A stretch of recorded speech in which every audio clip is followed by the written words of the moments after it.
Welcome back. I'm happy to be joined today by Amy Ewing. Amy is a hydrologist with Daniel B. Stevens and Associates.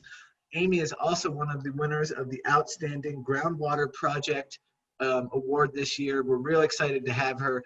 Amy, how are you doing? I'm doing great. Excellent, excellent. Amy, would you mind telling us a little bit about the project and how you were involved in it? Sure. So this is a project, this is the Managed Aquifer Recharge Project. It's for the Albuquerque-Bernalillo County Water Utility Authority, and that's the largest utility in New Mexico. They serve about 650,000 people. Wow. And so this project has been underway as far as planning and then permitting, construction. It took over 10 years. And so now it has received its full-scale permit from the state and will be operated ongoingly. But the project includes one ASR well, so that's one well that can, inject and recover water. And then we also did one vadozone well, and that was just to give it a try, right? And then if that's a great success, then the Water Authority could potentially install more of those vadozone wells. And so our firm, Daniel B. Stevens and Associates, we've been involved in this project as far as the design and the permitting and then construction of the wells. And Jacobs Engineering was our partner, and they did the above ground components, the well house, things like that. So yes, we implemented the demonstration project, and it was very successful. And so now, starting, I believe it will be November, the Water Authority will be running the project on the full-scale basis. That's excellent. So tell me a little bit about, remember from some of the material, is the goal of this project to basically build a drought reserve? Is that right? Or how does this interact with the drought reserve program? That's exactly right. So Albuquerque historically was supplied entirely by groundwater. And in 2008, a surface diversion came online, and that's diverting imported water from the San Juan Chama project. And that's water that's imported from the Colorado River Basin. So that diversion has helped us a lot with sustainability and water use in the city. But this project, and there's another recharge project that the Water Authority has. These are meant also, to affect the timing of that water. You can store it when it's available, using it when it's not, and that could be on a 1-year time scale. But the real goal is to build a large drought reserve that you wouldn't necessarily pump, much at all, unless you didn't have the surface water, which we know that can happen in some years. Would this be one of the first drought reserves in Albuquerque or the areas, or is this something that's been going on for a while? No, there aren't a lot of recharge projects in New Mexico. Our state, when you compare us to Arizona and to California and, all of our neighbors, they're further along for a variety of reasons. But in New Mexico, there are only 5 permitted recharge projects right now, and then there are a couple in the works. But there are only a few that are up and running on a full-scale basis.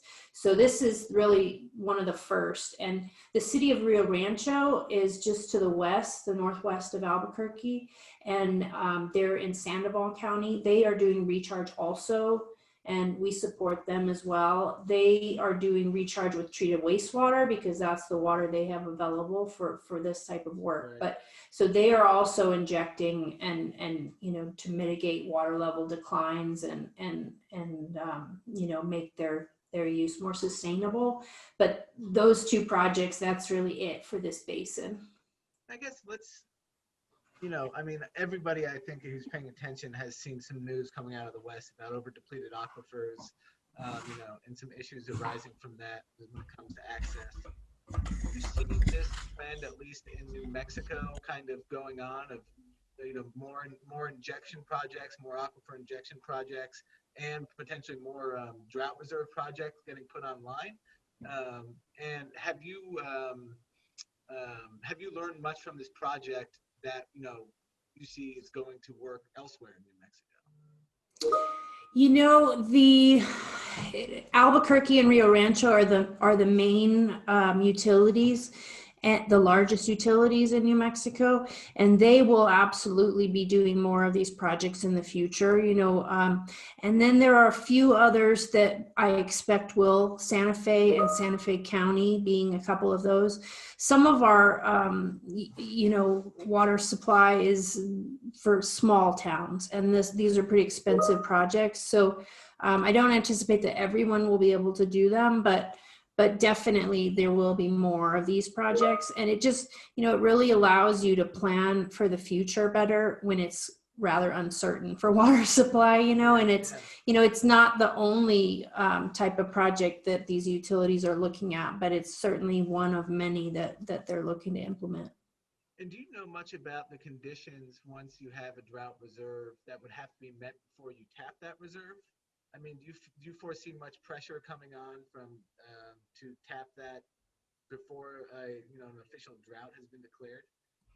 No, I don't think so. The Water Authority, they can use whichever source is available, and they are continuing to pump the wells also. Really, they have, I think, 96 wells, but these wells are all more than 50 years old, so that's on the horizon too, is starting to put in some replacement wells, but they're still producing groundwater, definitely at least to exercise the wells, but also as part of the supply. In so far, we have used up to 70% of the supply has been provided by surface water. So we're not only storing it, we're using it, the surface water now. But no, I think the Water Authority, they have a new water resources management plan that they just finished in the last couple of years, and it's on a 100-year planning horizon. And I don't know of any other community that's done that, so that's really exciting, to really look ahead 100 years.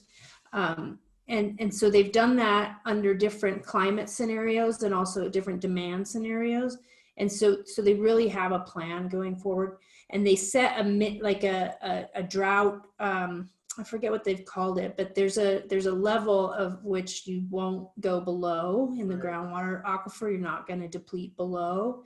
So, we're above that, but there's been so much water that's been dewatered over time with pumping that, we have space to fill in here. Yeah. That's really, inspiring to hear about some of this, this planning and this forethought put into this. I think that many communities, especially out in the West, would benefit from that kind of long-term thinking and planning, especially in the next 100 years. Right. Well, thank you very much. I appreciate your time. I know we went a little bit longer than I promised, but this is really interesting stuff. And we here at the association are always very interested in aquifer recharge and injection. So this is very, very interesting and very cool stuff. Thank you again for joining us. Thank you. Yeah, I appreciate your time.